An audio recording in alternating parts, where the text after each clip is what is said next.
I had did some thinking on what I was going to do to either Mrs. Otero or Josephine, and basically broke into the house, or didn't break into the house, but when they came out of the house, I came in and confronted the family, and then we went from there. Beneath the calm facade of a devoted husband, church leader, and community servant lurks a predator who terrorized Kansas for decades. This series delves into the dual life of Dennis Rader, the BTK killer. I think it's 1834, Edgemore. Exploring his origins, meticulously planned murders, and the fatal arrogance that led to his capture. A snowy morning in Wichita, the Otero family is found brutally murdered in their home. The killer left no fingerprints, only a cryptic signature: BTK, bind, torture, kill. Taunting the media and police, Rader sent letters detailing his crimes, signing them with the chilling acronym, leading back to the starting. A boy with a fascination for bondage, animal cruelty, and voyeurism. Despite his disturbing fantasies, he presents as an ordinary man, Air Force veteran, husband, father, and churchgoer, Dennis Lynn Rader. In Pittsburgh, Kansas, March 9, 1945. Dennis Rader born.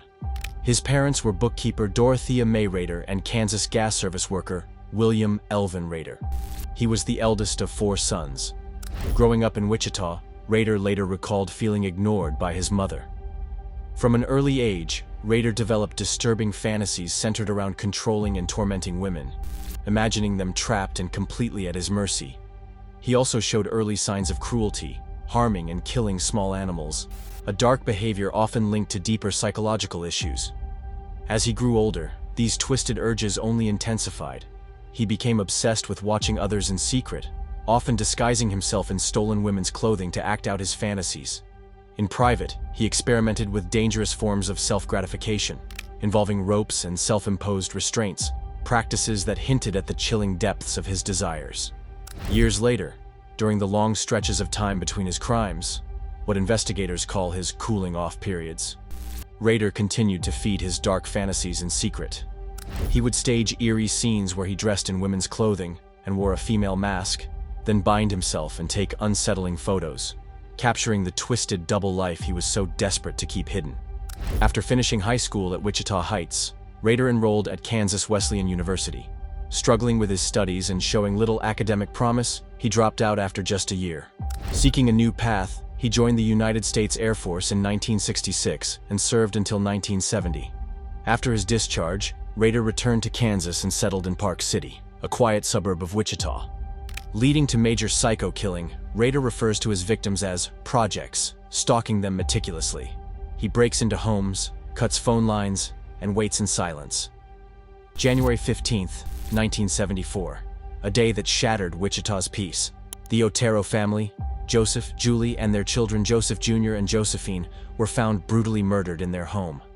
Their bodies were discovered by the family's 3 older children, who had been at school at the time of the killings, leaving no trace, but his signature was clear: bind, torture, kill.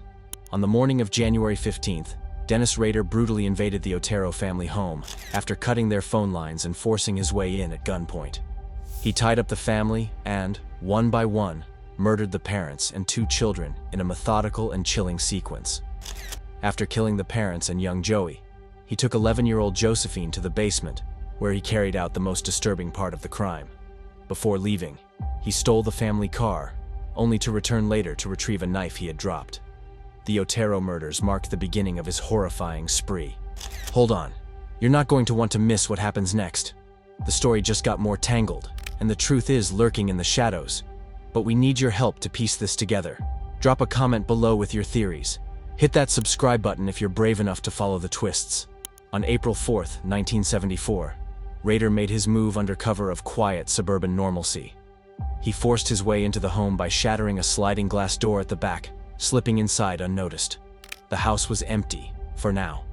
As he waited in the silence, he calmly began sweeping up the broken glass, almost as if preparing for a guest. Moments later, the door opened. Catherine came home, and she wasn't alone. Her brother Kevin was with her. The trap was set, and Rader was ready. Rader broke into the bright home and forced siblings Kevin and Catherine into separate rooms, using makeshift restraints and turning up a stereo to mask the violence he planned. When he tried to kill Kevin first, the young man broke free and fought back, surviving 2 gunshots by playing dead. Rader then turned on Catherine, brutally stabbing her after failing to strangle her. As Kevin escaped and called for help, Rader fled the scene on foot. Catherine was rushed to the hospital, but sadly died from her injuries. On December 8, 1977, Rader was stalking a new target named Nancy Fox for some time. He had given her the name Project Foxhunt due to her name. Rader crept into Nancy's home through a back window after confirming no one was inside. He had knocked on the door earlier just to be sure. Hours later, Nancy returned. The moment she saw him, she screamed, ordering him to leave and threatening to call the police. But Rader, calm and chilling, told her the truth. Her phone lines were already cut. There would be no help. He coldly explained his twisted intentions: to tie her up, take photos, and violate her. Nancy Fox's final moments were a twisted descent into horror. When she pleaded with Rader not to tie her up, he coldly admitted, "Yeah, I'm sick, ma'am, but that's the way it's gotta be." He toyed with her fear, granting her a cigarette, allowing a bathroom break, all while controlling every move. What followed was a cruel game of domination and torment, as he slowly strangled her, whispering in her ear that he was the BTK killer. But a matter of fact that later, Rader called the police himself, guiding them to her lifeless body. On February 10, 1978, a chilling message arrived at KAKE-TV in Wichita, a letter from the killer himself. In it, Rader brazenly claimed responsibility for the murders and proposed a list of twisted nicknames for the media to call him. One name stood out: BTK, short for bind, torture, kill. But it wasn't just a confession, it was a demand. With haunting arrogance, he wrote, "How many do I have to kill before I get a name in the paper, or some national attention?" It was clear. He didn't just want to murder, he wanted an audience. Dennis Rader, unable to resist the lure of attention, began sending a series of cryptic messages to the media, 11 in total.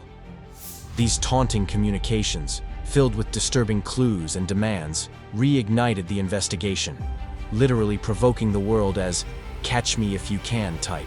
It was this renewed arrogance that ultimately led to his capture in February 2005, ending a decades-long reign of terror.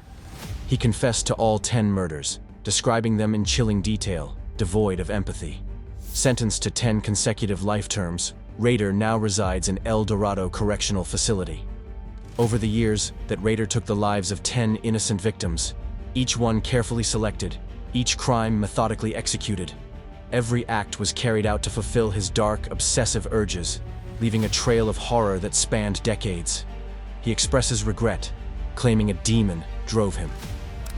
On March 1st, Rader's bail was set at $10 million, and he was appointed a public defender.